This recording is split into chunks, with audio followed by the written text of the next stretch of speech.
The following moments may contain explicit language. Viewer discretion is advised. Greetings, guys. I am Antifa Demon, the enemy from within. Once again, President Dickface is invoking emergency powers without an actual emergency. He has taken over and federalized the DC Metropolitan Police, who his pardoned rioters attempted to kill just 4 short years ago. Using the carjacking and murder of a Doge staffer as pretext, President Fucktard is militarizing the streets to clean up crime, which is currently at a 30-year low. All the while, the piece of shit asshole has yet to acknowledge the CDC shootings in Atlanta, where a disgruntled magatard fired over 180 bullets into the CDC HQ. Health and Human Services Director Robert Kennedy Jr., who is in charge of the CDC, responded to the horrific attack by going fishing and posting pics of what he caught on Instagram before writing a post offering the usual thoughts and prayers the next day. Am I the only one who noticed that the first 2 cities that Trump has deployed the National Guard to have black women mayors? Do you really think with all the fascist bullshit about DEI that that's a coincidence? Our drunken National Secretary of Defense, Pete Hegseth, reposted a Christian National Preacher's assessment that women shouldn't be allowed to vote.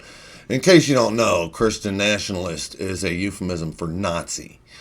That was after another triumphant return to Fox News, where he touted the return of Confederate statues because Republicans worship traitors. The Confederacy was not full of heroes. Each and every one was a traitor against the United States of America. They are the opposite of patriots. The founders state clearly in the Constitution that providing aid and comfort to traitors makes you a traitor too. It's not exaggeration or hyperbole. These fuckers are literal Nazis. Let's talk about how President Cocksucker is keeping the streets safer for Americans. On day 1, he pardoned 1,500 violent rioters who committed terror in his name. Hang Mike Pence. He had the human trafficking Tate brothers released from a Romanian prison and flown to Florida. He made January 6th rioter Jared Wise, who has been recorded cheering for his fellow traitors to kill Capitol Police, a senior advisor at the DOJ, and Trump has sicked him on Adam Schiff and Letitia James. Also, in his failed policy deal with El Salvador and Venezuela, he has now released a violent triple murderer on the streets of Orlando. In June 2016, a man infiltrated a law office in Madrid, Spain, killed 3 people with a machete, and started up fires to cover it up. He fled to Germany and then Venezuela, where he was captured. Venezuela chose to try him instead of extraditing him, and he was convicted and sentenced to 30 years. Trump has freed, imported, and released a violent triple murderer who is here legally thanks to the regime. Then there is the corroborating witness in the Kilmore-Abrego Garcia case. Garcia was sent to El Salvador in a clerical error and returned months later after the regime fought it every step of the way. They found a corroborating witness in prison to testify about human trafficking charges.